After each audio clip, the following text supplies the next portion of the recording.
Hi there, welcome to my studio in Cornwall.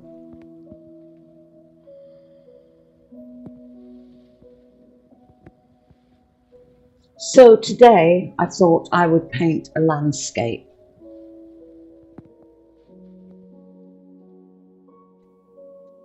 and so many of you have asked about my brushes that I use, so I thought I'd start by showing you the tools that I'll be using to create this painting. And I keep my colours quite separate, the pale colours and the dark colours. So here I've got an orange, a lemon yellow, a cream, and a pale yellow and a white, just off white actually, just a slight creamy white. I've also got cerulean blue, um, ultramarine blue, raw umber, sap green, and black.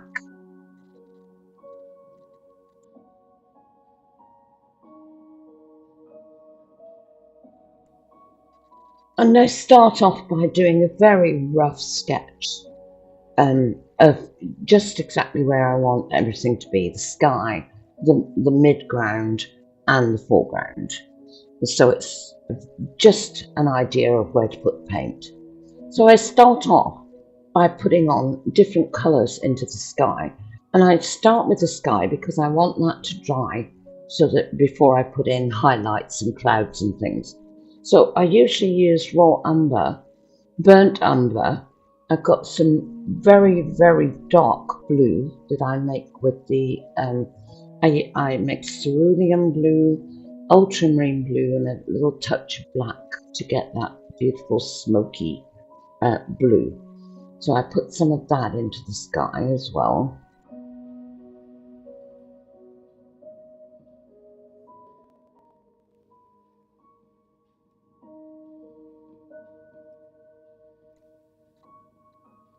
I always put the darks in first, um, so that I can put the lights on top of that, and let some of the dark show through. That's what I'm doing at the moment. Now I know that the canvas is a little to the left, but that's okay because otherwise you'll see too much of my arm and shoulder. So I've done that deliberately. But as we get towards, a little bit further on in the painting, you'll see the whole painting. I move the painting a little to the right. So if you can just bear with me, I don't want sort of loads of comments saying, it's not in view, because it will be in view very soon. So, at this stage, there's not really a lot going on. I'm just putting in the initial colours into the sky.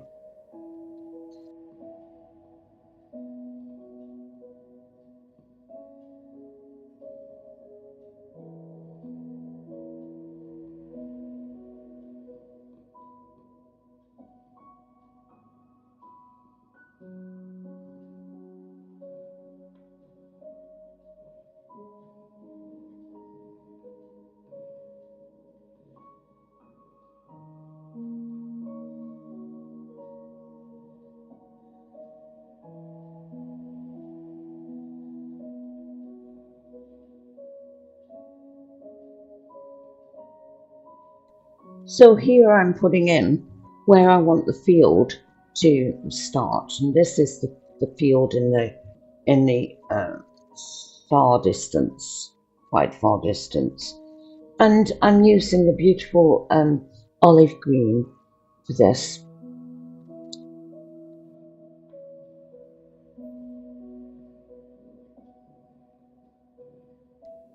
And now I'm putting in some um, a creamy yellow into the sky on the horizon. I'm trying to lighten the sky there on the horizon because I want to put some trees in, and I want the light to shine through the trees, through the branches of the trees.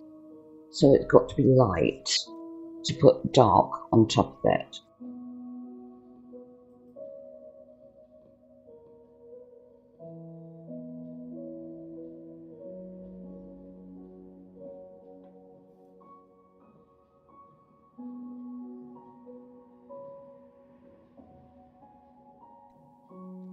And here I'm just testing the sky to see how dry it is, and just, putting in an initial sort of underlayer of cloud, just to see how it's gonna, you know, how it's gonna work, if the paint is dry enough for me to do that.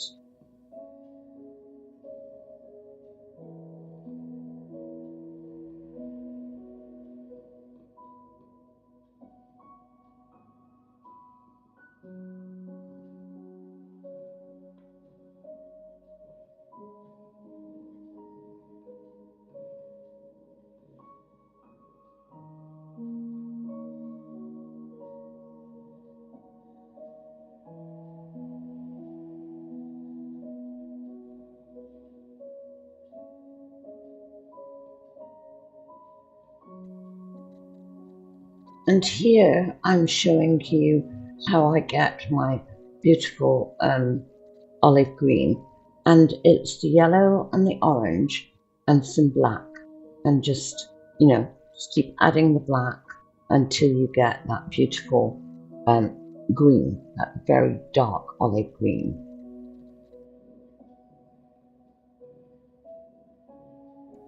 And quite a few people have asked for me to show you how I mix a few colours. I can't show you every single colour, but I can show you a few colours that I mix.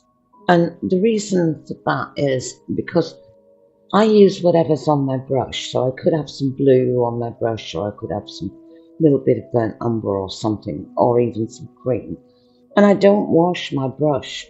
I just wipe it and on a cloth, and then make my colour that I want. Obviously, if it's a really light colour like a cream, I will really wipe it well, or even use a different brush. So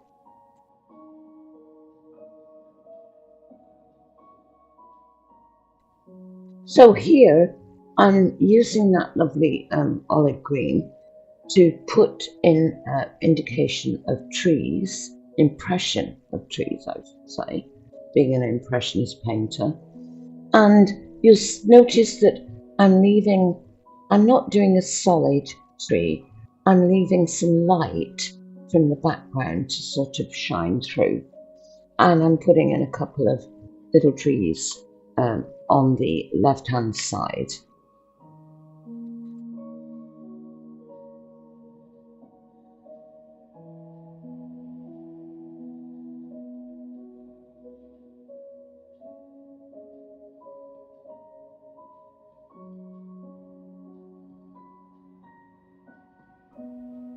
And I'm putting in the very far distance, I'm putting in indications of, you know, a tree line that's going in there.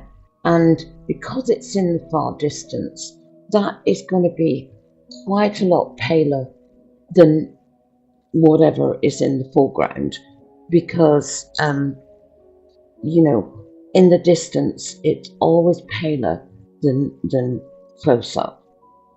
So if you keep that in mind. And I'm using my fan brush for this to create like little indications of trees in the far distance. And you'll see in a minute that I'm going to use my fingernail to make little marks and things into the trees as well.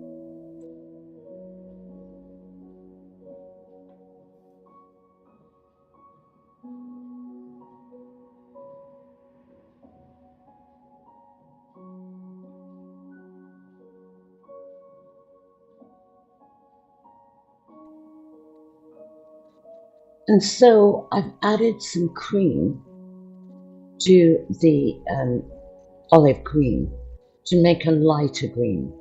That's all you have to do. Sometimes you might add a little bit of yellow, or depending on the shade that you want.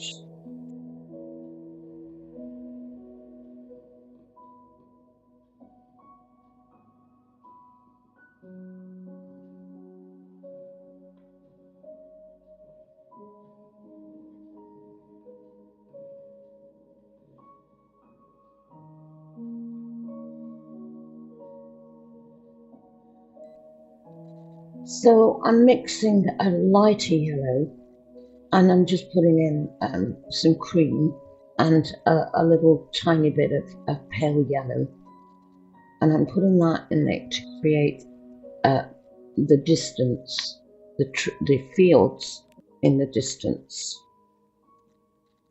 and of course it's got to be lighter than the close up.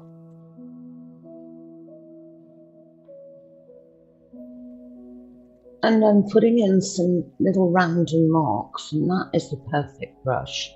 You see how it's sort of bitty. That's the only way I can describe it. Ratty, it looks ratty, but it's perfect for little random marks in your hedgerows.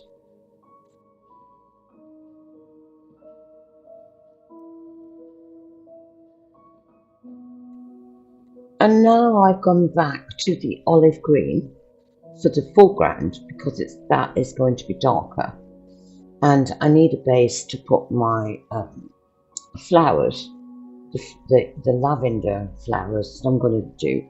I need a base to put those down. So this is what I'm doing at the moment.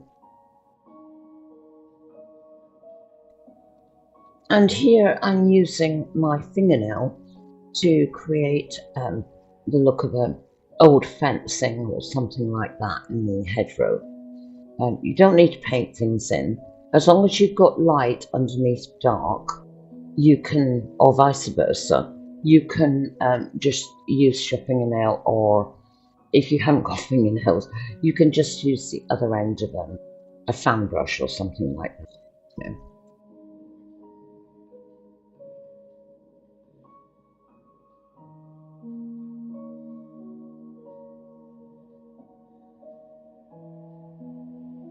And all this foreground, all these are the marks in the foreground and the hedgerow and things. It's all done with my fingers and my fingernails. And it's little things like that that give you a nice, loose, impressionist painting.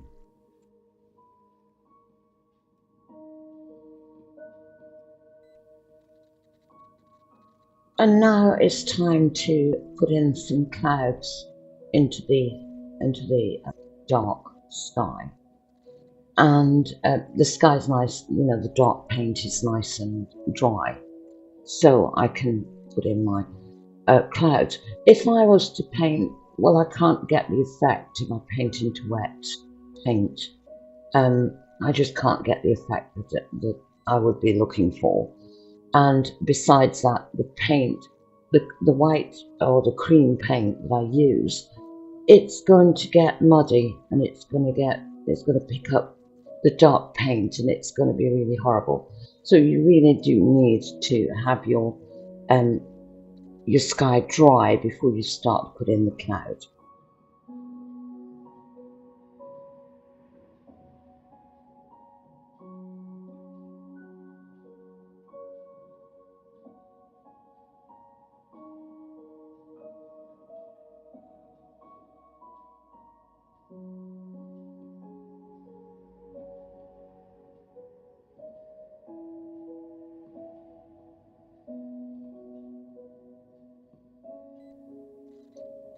So at this stage, it's just a question of creating nice shapes of cloud, shapes that you like.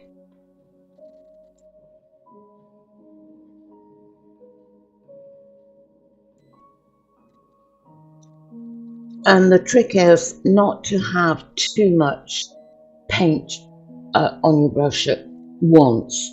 You can always go over it again. You can always add a little bit.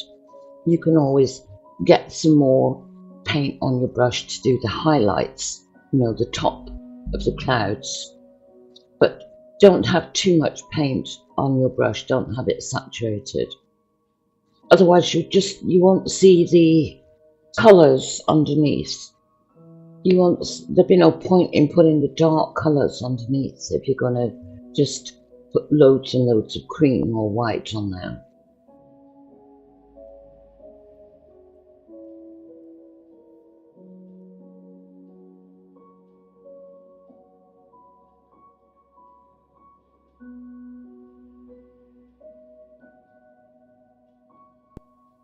So here's that ratty little brush again, the brush that's perfect for doing little flowers and little marks in the hedgerows. And I've mixed a beautiful lilac with some cream and some blue, some ultramarine blue. It's a bit light at the moment, but I'll put some more blue in that in a minute. And just to give an impression of the lilac, the lavender in in the in the distance. And just look how perfect that brush is for flowers and things. And I don't think you could buy a brush like that. It's so old and so ratty that a lot of people would just have thrown it away. But no, it's got its use. So I don't know how you. The only thing I can say is just use your brushes and don't throw them away because they get a bit ratty. They're always good for something.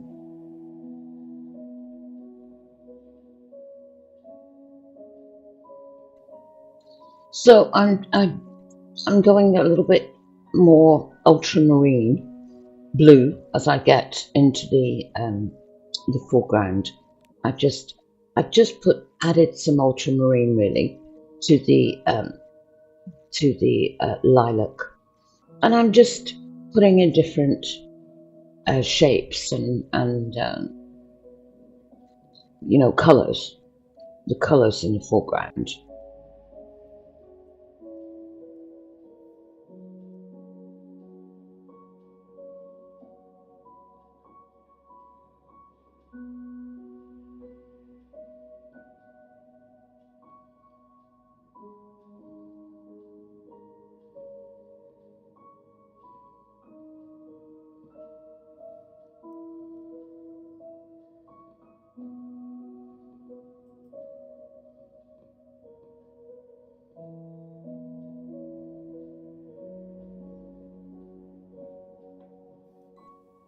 And now I'm going back to the olive green that I mixed earlier, and I'm putting that in the base of those flowers to darken that area.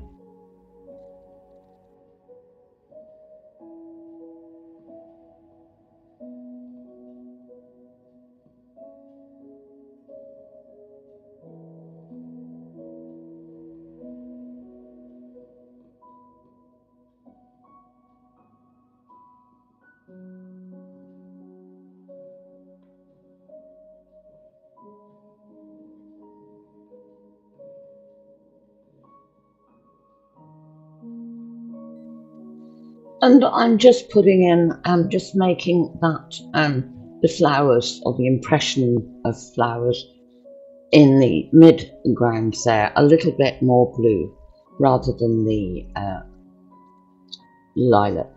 So I've gone over it with a little bit of blue. And you'll notice that at the base of the trees, where I've got a sort of hedgerow, it's uneven, don't have straight lines. Not many straight lines in nature, if you think about it. So keep it, sort of a little bit wavy there.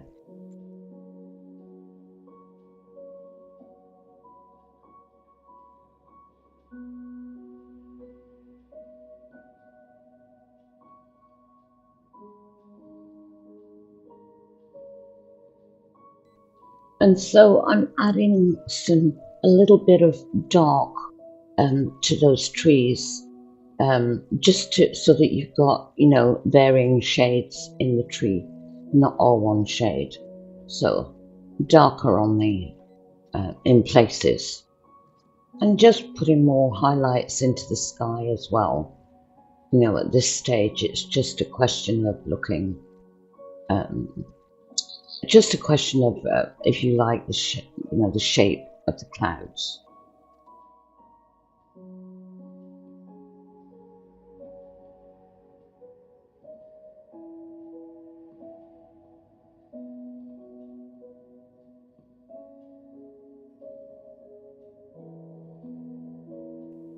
And you can soften the clouds, like I've done there, with a cloth, a damp cloth, and just lightly rub the paint off, basically, to create a sort of light, misty look to the cloud.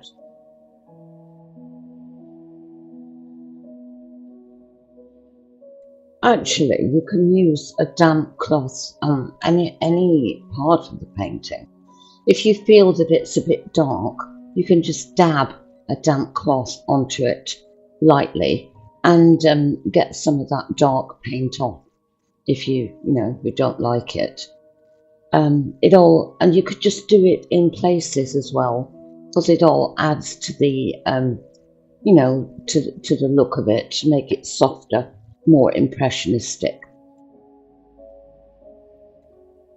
I think that might be one of the biggest mistakes that people make, really, having their paint thick and dark, and then they end up with something that it's all one sort of tone.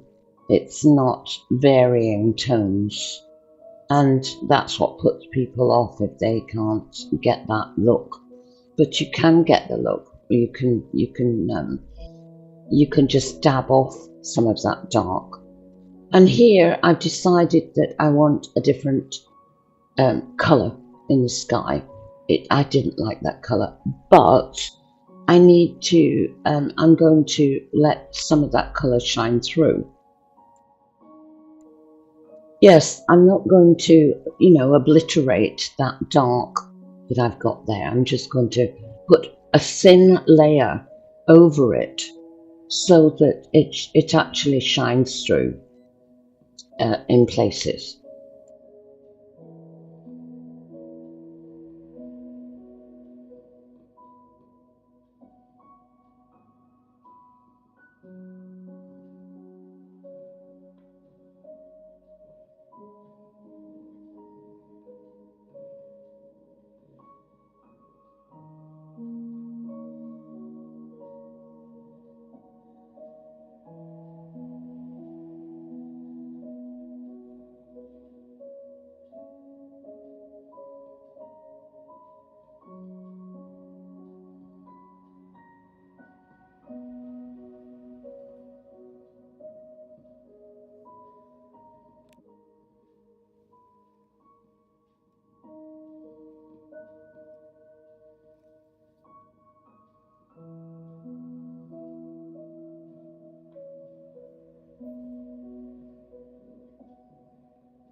And don't forget to save a little space at the bottom, either the right or the left, whatever you prefer, for your signature and the date.